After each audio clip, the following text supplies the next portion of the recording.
किसी को धमकी देना बड़ा आसान काम है, लेकिन धमकी देने से पहले ये बात जरूर याद रखनी चाहिए कि हम जिसे धमकी दे रहे उसी से कल को मदद ना मांगनी पड़े, वरना शर्मसार तो होना ही पड़ता है, ऊपर से सामने वाले के 2 शब्द भी सुनने पड़ते हैं। इसलिए बड़े लोग कहकर चले गए हैं कि घमंड का सिर हमेशा नीचा रहता है। आज ये सब इसलिए कह रहा हूँ क्योंकि एक घमंडी देश ने बीते दिनों भारत की आलोचना की थी और आज वही घमंडी देश भारत के आगे हाथ फैला रहा है क्योंकि उसे भारत से डीजल जो चाहिए। जी हाँ, बात हो रही है निकम्मे बांग्लादेश की, जिसने ऑफिशियली भारत से डीजल की मांग की है।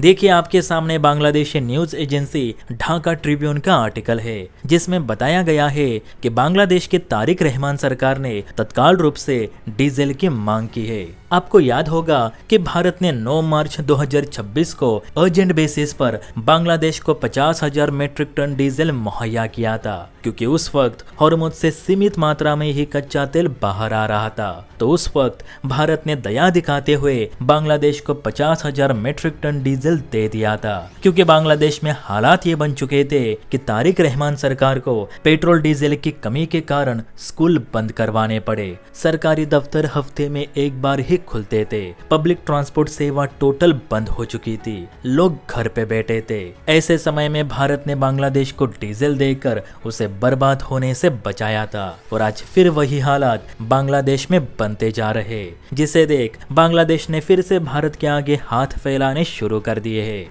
आपको बता दूं कि मार्च महीने में जब भारत ने बांग्लादेश को 50,000 मीट्रिक टन डीजल दिया, तब बांग्लादेश ने 50,000 मीट्रिक टन डीजल और मांगा था, लेकिन भारत ने तब बांग्लादेश की उस मांग को पेंडिंग में रखी, क्योंकि भारत को और देशों को भी डीजल देना था। उसके बाद पश्चिम बंगाल में इलेक्शन हुए, ममता गई और शुभेंदु सरकार आई और रोहिंग्याओं को बाहर का रास्ता दिखाया गया, जिसे देख बांग्लादेश के मुस्लिम लोग भारत को गालियां देने लगे, हिंदुओं को परेशान करने लगे। इवन रहमान सरकार भी भारत से नाराज रही, जिससे भारत बांग्लादेश में तनाव काफी बढ़ गया। गुस्से में आकर बांग्लादेश ने चाइना से डीजल की मांग की, लेकिन चाइना ने बांग्लादेश को ठेंगा दिखाया और आज जब कहीं से कुछ भी नहीं मिल रहा तो ये भारत विरोधी मुस्लिम फिर से हमसे ही डीजल की भीख मांग रहे।